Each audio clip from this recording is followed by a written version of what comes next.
Hello, my people from YouTube and my fellow YouTubers. Hello once again. Hello. Today I'm over here at the park in this cool gazebo. I think my camera's tilted. Let me fix it real quick. Yeah, because I don't want you to look at me like sideways. Anyways. I don't know if it's gonna be tilted. I'm just gonna keep shooting, so whatever.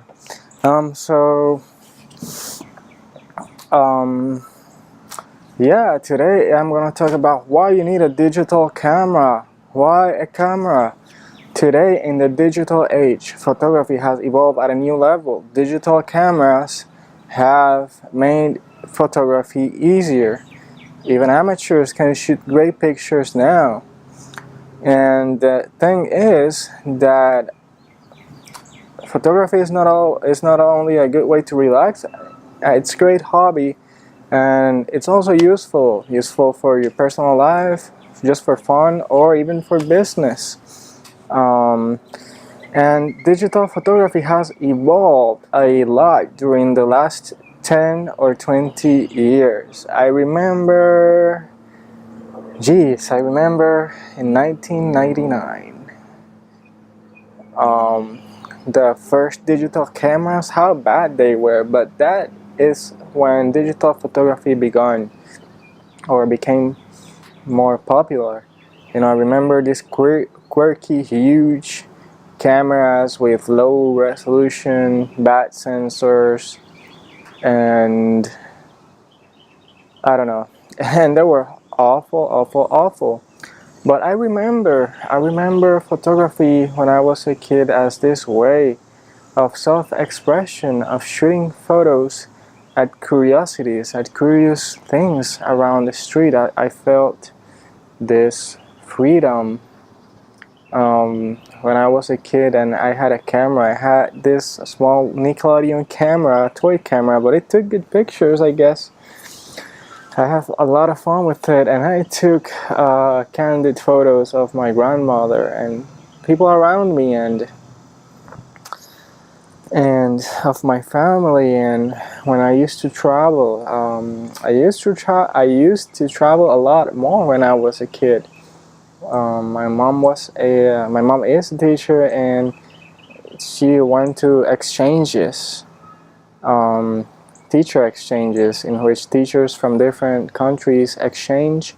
My mom did one of those trips to Pennsylvania, and during the 6 months that we were there, we traveled a lot.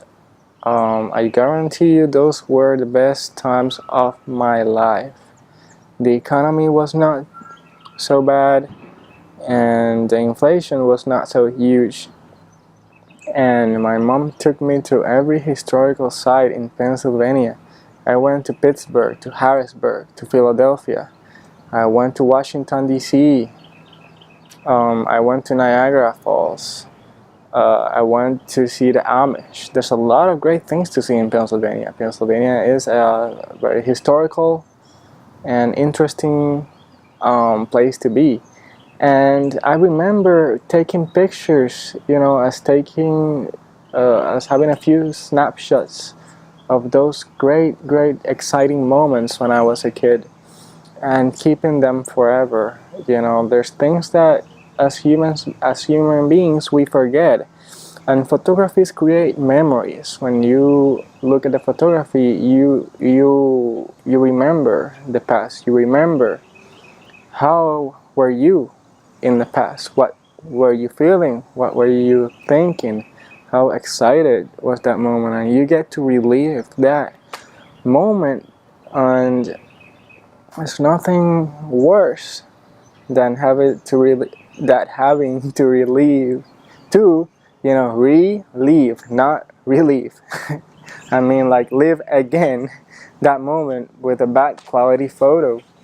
And for the olden times, there were much limitations. You had film that took up to 35 pictures. When that film is over, it's over. So you had to really thought of great pictures and and just take a snapshot, and many times those shots were not too great. But now with digital photography, you have the freedom to take different pictures. You have 64, 128, 256 gigabytes of space in just a tiny SD card, in which you can take thousands of pictures, thousands and thousands of pictures of one thing, and you can get the perfect snapshot, and you can save that memory until the apocalypse, until we get an EMP attack, if you save it electronically. And that is one of the things that I want to talk to you about why you should be also printing your pictures. Don't just take pictures with your smartphone and put them on Facebook. That won't create any good memories, and that will eventually get lost. You know, haven't you thought what will happen if the internet fails, or if there is an EMP attack and you no longer have access to any digital device you used to have? That's why you need to print your pictures. If you take picture of something special, something valuable, you need to be printing those pictures now and put them on an album, secure them, share them with your family, share it with your friends. Don't just leave the picture inside the SD card or on your hard drive. I mean, the point of making a picture is to share those memories and also safeguard them. So when time passes, you can go back and say, hey, this is how I look like. This is how these are the things I did. This is how I looked when I was young. These are the things that I were doing. Those were my friends. Those people are my family. And that is why you need a digital camera. You know, you cannot pretend to have the limitation of a smartphone. Having a smartphone is almost as having one of those old film cameras, in which its space, usually 32 to 64 gigabytes, can fill up in between applications, photos, and documents. So get that camera, you know, do some research, select what camera is best for you. I will be doing some reviews of good compact cameras that are perfect for the average consumer. I will do a review, and I won't do the review with the cameras themselves because I can't buy them all, but I will do some research in the internet and do some reviews and post it, of course. And I hope that you really enjoy this video. I really needed to get this message out because I really feel that people are just wasting their lives in Instagram, Snapchat, and Facebook, and they're not really getting any value of the photos they take. They are blurry, quirky, noisy photos, and that's not the way you treat history. That's not the way you treat memories.